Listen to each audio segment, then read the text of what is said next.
వాగర్థావివ సంపృక్తో వాగర్థ ప్రతిపత్తయే జగత పితరౌ వందే పార్వతీ పరమేశ్వరం.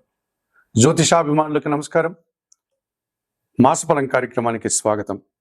2025 ఆగస్టు నెలలో మేషరాశి నుంచి మీనరాశి వరకు గల ద్వాదశ రాశుల వారికి గోచార రీత్యా మాస ఫలితాలు. ఈ ఆగస్టు మాసం అనేటువంటిదే మనకున్నటువంటి 12 మాసాల్లో ఒక ప్రత్యేకమైనటువంటి విశిష్టతను, ఒక వైవిధ్యమైనటువంటి వాతావరణాన్ని, ఒక పండుగల వాతావరణాన్ని, ఒక భక్తి ప్రపత్తులతో కూడినటువంటి పరిస్థితిని మనకు అందించేటువంటి మాసం ఆంగ్ల మాసాల్లో ఆగస్టు మాసం. ఈ 2025 ఆగస్టు మాసం శ్రావణ మాసం 2వ శుక్రవారం రోజు ప్రారంభమవుతుంది. అలాగే భాద్రపద మాసం మొదటి వారంలో ఆగస్టు మాసం ముగుస్తుంది. ఈ ఆగస్టు మాసంలో మనకు శ్రావణ శుక్రవారం, 2వ శుక్రవారం, 3వ శుక్రవారం, 4వ శుక్రవారాలంటూ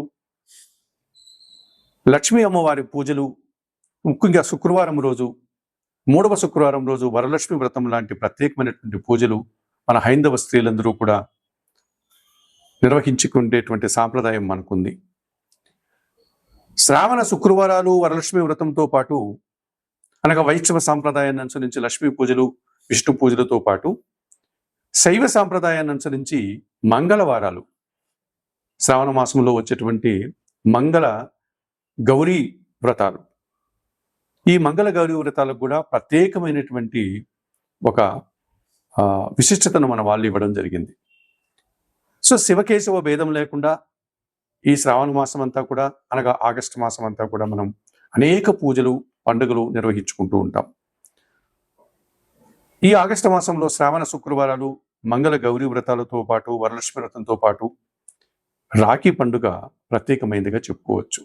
శ్రావణ పౌర్ణమి రోజున రక్షాబంధనం పేరుతో అన్నదమ్ములు, అక్కజెల్లెల యొక్క అనుబంధానికి ప్రతీకగా మనం ఈ రక్షాబంధనం, రాఖీ పండుగను నిర్వహించుకుంటాం. ఇక నాగపంచమి, నాగదేవత ఆరాధనకు ప్రత్యేకమైనటువంటి రోజుగా నాగపంచమి. వైష్ణవ సాంప్రదాయంలో ఉన్నటువంటి ప్రధానమైనటువంటి భూమిక వహించే శ్రీకృష్ణ పరమాత్మనే జన్మదినం ఆయన శ్రీకృష్ణాష్టమి అనేటువంటి పండుగను కూడా మనం నిర్వర్తించుకుంటాం. అలాగే ఆగస్టు మాసంలో ఈ తెలుగు పండుగలు ప్రారంభమయ్యేటువంటి సాంప్రదాయంలో తొలి తెలుగు పండుగ, ముందు అగ్రతాంబూలం ఇచ్చేటువంటి గణపతి స్వామి పూజ, అనగా వినాయక పండుగ కూడా మనకు ఈ ఆగస్టు మాసంలోనే వస్తుంది. ఈ విధంగా ఆగస్టు మాసంలో శ్రావణ శుక్రవారాలు, మంగళ గౌరీ వ్రతాలు, వరలక్ష్మి వ్రతం, రాఖీ పండుగ, నాగుల పంచమి, శ్రీకృష్ణాష్టమి, వినాయక చవితి అనే అనేక పండుగలు, పర్వదినాలు మనకు ఈ మాసంలో ఉన్నాయి. ఇక గ్రహాల స్థితిగతులను కనుక పరిశీలిస్తే ఈ 2025 ఆగస్టు మాసంలో గ్రహరాజు అయినటువంటి సూర్య భగవానుడు ఆగస్టు నెల 16 వరకు కర్కాటక రాశిలోనే సంచరిస్తాడు. ఆగస్టు 16 తర్వాత ఆయన సింహరాశిలోనికి ప్రవేశించి ఆగస్టు నెల పూర్తిగా సింహరాశిలో ఉంటాడు. కుజగ్రహము కన్యారాశిలోనే ఈ ఆగస్టు మాసమంతా కూడా తన సంచారాన్ని కొనసాగిస్తుంది. బుధుడు కర్కాటక రాశిలోనే ఈ మాసమంతా కూడా సంచరిస్తాడు. గురువు మిథున రాశిలోనే తన ప్రయాణాన్ని కొనసాగిస్తాడు. శుక్రగ్రహం మాత్రం ఆగస్టు నెల 20వ తారీఖు వరకు మిథున రాశిలో, ఆ తర్వాత 20వ తారీఖు తర్వాత కర్కాటక రాశిలో తన సంచారాన్ని కొనసాగిస్తాడు. ఇక శని భగవానుడు యథావిధిగా మీనరాశిలోనే ఆయన సంచారం ఉంటుంది ఆగస్టు మాసంలో. అలాగే కుంభరాశిలో రాహువు, సింహరాశిలో కేతువు. ఈ విధంగా గ్రహాలన్నీ వాటి స్థితిగతులను అనుసరించి ఈ ఆగస్టు మాసంలో ఈ విధంగా సంచరిస్తూ ఉన్నాయి. ఇటువంటి పరిస్థితుల్లో ఈ 12 రాశులకి ఆగస్టు మాసంలో ఎలా ఉంటుందన్న విషయాన్ని ఇప్పుడు మీరు తెలుసుకోబోతున్నారు. 2025 ఆగస్టు మాసంలో కన్యారాశి వారి యొక్క మాస ఫలితాలు. ఈ కన్యారాశి వారికి ప్రధానంగా 4 గ్రహాలు సంచరిస్తున్నాయి. 4 గ్రహాలు ప్రతికూలంగా సంచరిస్తున్నాయి. 50% శుభఫలితాలు, 50% ప్రతికూల ఫలితాలకు అవకాశం ఉంది. మరి 2025 ఆగస్టు మాసంలో కన్యారాశి వారికి వ్యయాధిపతినటువంటి సూర్య భగవానుడు ఆగస్టు 16 వరకు కర్కాటక రాశిలో సంచారం కొనసాగడం వల్ల లాభభావంలో, అధికారుల అండదండలతో అభివృద్ధిని సాధిస్తారు.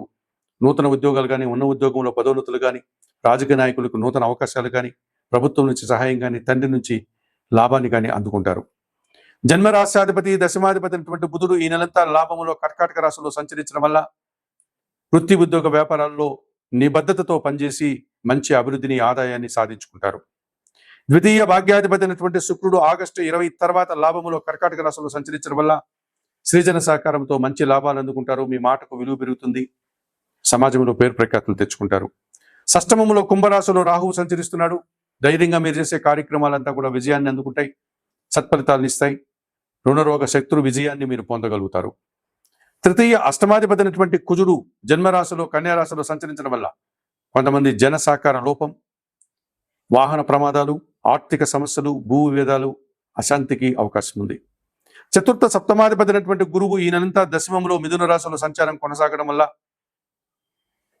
వృత్తి ఉద్యోగ వ్యాపారాల్లో పని భారం పెరుగుతుంది, శ్రమ అధికమవుతుంది. కుటుంబంలో అశాంతి, జీవిత భాగస్వామితో అశాంతి, కొంతమంది మిత్రులతో అభిప్రాయ భేదాలకు అవకాశం ఉంది. విద్యా సంబంధం విషయాల్లో ప్రతికూల ఫలితాలు అందుకుంటారు. పంచమ షష్టాధిపతి అయినటువంటి శని భగవానుడు ఈ నెలంతా సప్తమంలో మీనరాశిలో సంచరిస్తున్నాడు. మీ ఆలోచనలు కలిసిరావు. సంతానంతో మనస్పర్ధలు, సంతానం విషయంలో అశాంతి, పోటీ ప్రపంచంలో వెనకడుగు వేస్తారు. జీవిత భాగస్వామితో అపార్థాలు. వ్యయములో సింహరాశిలో కేతువు సంచరిస్తున్నాడు. ఏదో ఒక విషయంలో మీకు నిరాశ, అశాంతి వెంటాడుతుంది, ఆటంకాలు ఎదురవుతాయి. 2025 ఆగస్టు మాసంలో ఈ కన్యారాశి వారికి వ్యయములో కేతు సంచారం వల్ల నిత్య గణపతి ఆరాధన చేసుకోండి. గణపతి స్వామికి గరికమాలను సమర్పించండి. సప్తమ శనిదోషం నుంచి బయటపడడానికి శనివారం రోజు ఆంజనేయ స్వామి దర్శనం, తమలపాకులు పూజ, సుందరకాండ పారాయణం చేయండి. దశమ గురుదోషం నుంచి బయటపడడానికి దత్తాత్రేయ స్వామి వారి దర్శనం, గురుచరిత్ర పారాయణం, పసుపు, అరటి పండ్లు దానం చేయండి. జన్మరాశిలో కుజుడు సంచరిస్తున్నాడు. సుబ్రహ్మణ్య స్వామి దర్శనం, సుబ్రహ్మణ్య అష్టకం పారాయణం చేయండి. సుబ్రహ్మణ్య స్వామికి పాలాభిషేకం నిర్వర్తించండి. ఎర్రటి పండ్లను దానం చేయడం వల్ల ఈ కన్యారాశి వారు మరింతగా మంచి ఫలితాలను అందుకోగలుగుతారు.